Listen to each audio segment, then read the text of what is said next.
उपस्थित शोकाकुल बंधू भगिनींनो, आज अशा प्रकारचा प्रसंग आपल्यावर येईल असा स्वप्नात देखील मानलेलं नव्हतं. परंतु काळाच्या नियतीच्या पुढे आपलं कोणाचं काही चालत नाही.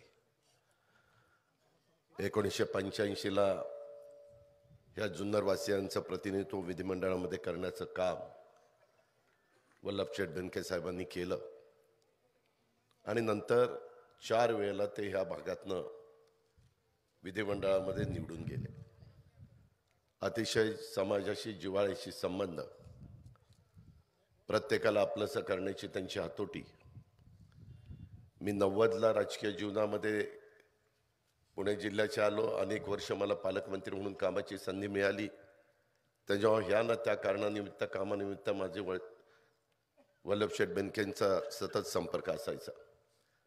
सतत इथल्या कुकडीच्या पाची धरणाच्या बद्दलचे प्रश्न असतील, कॅनॉलचे प्रश्न असतील, आपल्या इथं युगपुरुष छत्रपती शिवाजी महाराजांचा जन्म झालेलं शिवनेरीचं ठिकाण असेल, तिथं काही चांगल्या पद्धतीची कामं करण्याच्या बद्दलची सातत्याने मागणी असेल, पर्यटनाला चालना देण्याची मागणी असेल, असा सतत त्यांचा पाठपुरावा असायचा.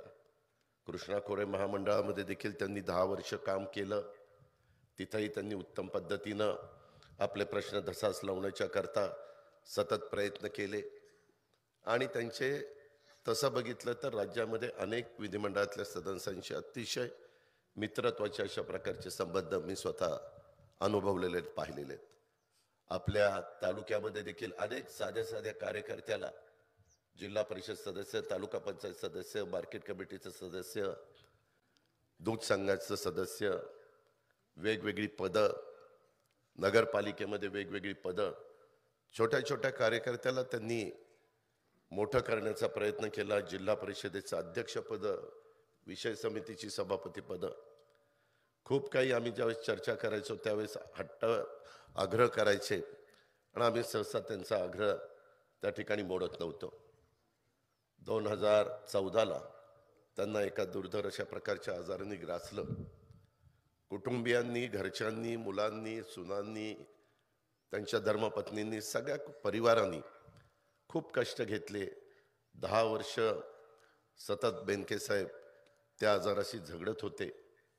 परंतु शेवटी काल त्यांची प्राणज्योत मालवली आणि आज आपल्या पुढे अशा प्रकारचा प्रसंग उद्भवलेला आहे. आज त्यांचा वारसा पुढे नेण्याचं काम अतुल मोठ्या तडफ्याने करतोय. आम्ही देखील त्याच्या सगळ्यांच्या पाठीशी आहोत. इथून पुढच्या काळामध्ये वल्लभ बेनके साहेबांचं अधुरं राहिलेलं स्वप्न पूर्ण करण्याच्या करता अतुलनी प्रयत्न करत राहो.